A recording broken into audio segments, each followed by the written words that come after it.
Welcome to the birth of Story Jam Theater. I am your host, Chris Krimitsos, and I just want to give you a little introductory to what Story Jam Theater is, what it has become, and where it originated. Story Jam Theater originated from a chance encounter I had with my Uncle Jimmy.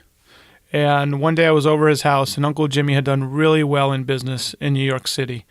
And I was at his house on the water. He has this beautiful house on the water in Florida.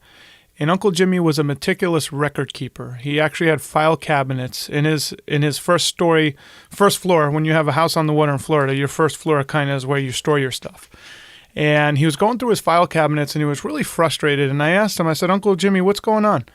He goes, well, I'm going over my records, and these bastards cost me $1 million in losses. I said, who are the bastards, and what are you talking about? And he started telling me about when he first bought his ice cream factory. He had an ice cream factory that wholesaled to New York City diners primarily. And when he bought it, it had about 90 accounts. And then his partner, Zeno, and himself took it to about 900 accounts. And they were the place that would sell, if you had ice cream in New York City at any time, at a diner, a restaurant, or a coffee shop, more than likely, they were the ones that supplied that ice cream. And Uncle Jimmy was a meticulous record keeper. He was great at bookkeeping, and he was looking over his books, and he zoned in on one client, and he said, this one really ticked me off. I said, why?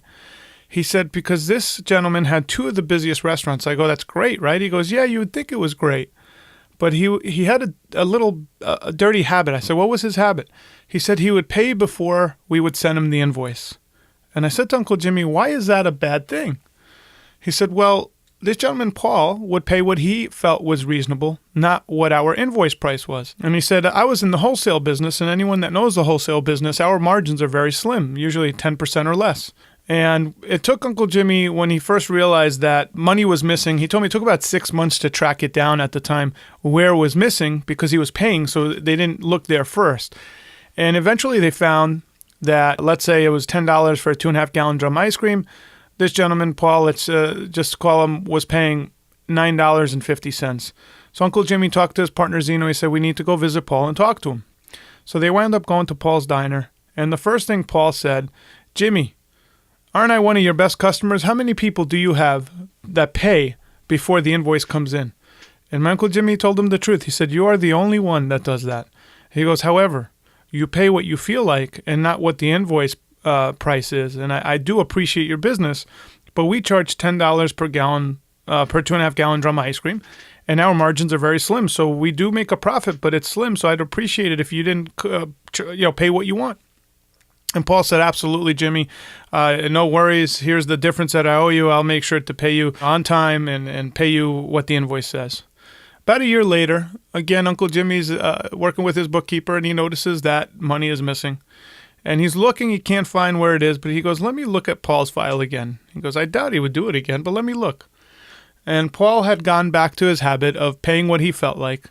And this time he told his partner, Zeno, let's go visit him. And Zeno said, come on, let's not rock the boat. And my Uncle Jimmy said, no, what's fair is fair. We need to go visit him. So they went to visit him at the diner. And my Uncle Jimmy always played it safe. He'd have like a grilled cheese sandwich anytime we went to a New York City diner. He had his grilled cheese sandwich, and he went up to pay for the bill. He knew the hostess, beautiful young lady, and she said, Jimmy, you made a mistake. You gave me a $10 bill. The check here is $14.75. He said, do me a favor. Please get Paul, and I'll talk to Paul about it. Paul came up there, and Paul said, Jimmy, the bill is $14.75. You gave us a $10. You made a mistake. You need more money. And my Uncle Jimmy said, actually, I didn't. Today I feel like paying $10. And Paul looked at him. He said, you can't do that. He said, why can't I? He goes, because the bill's $14.75. He goes, but you've been doing it to me. And then one thing led to the another, and then you have two hot-blooded Greeks, one telling F you to the other one in front of a packed, group of customers. Suffice it to say, the two of them never did business again. But Uncle Jimmy, by him telling me this firsthand account of his story of 30 years in business, and here I am in my mid-20s, taught me 3 pivotal lessons I would never forget. 1, be careful who you do business with.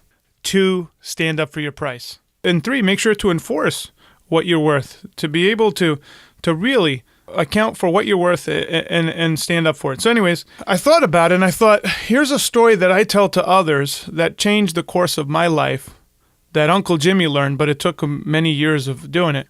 How powerful would it be if we created a theater, a sense of place where people could talk about their firsthand accounts that would move others. And how much more powerful would it be if we use podcasting, a platform that has no boundaries, to help inspire others, but really teach. Really, these lessons have immense. These stories, I should say, have immense lessons in them. So I welcome you to Story Jam Theater. This is the only one that you'll hear me really talk about the introduction.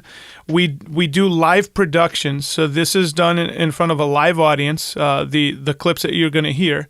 And we will be releasing clips once a week. What we ask is if you feel what we have is of quality and something that is worth sharing, that you share and subscribe to our podcast. It's not just me. This is a whole team of people, and I want to thank Steve Saladino, our webmaster, Anthony Kovic, who helped us with the early recordings, Stuart Mackey of Mackey Productions, and my wife, Katie Krimitsos, a fellow podcaster who has an amazing podcast called Biz Women Rock. Without Katie's help and guidance, this podcast would not have been able to launch on time.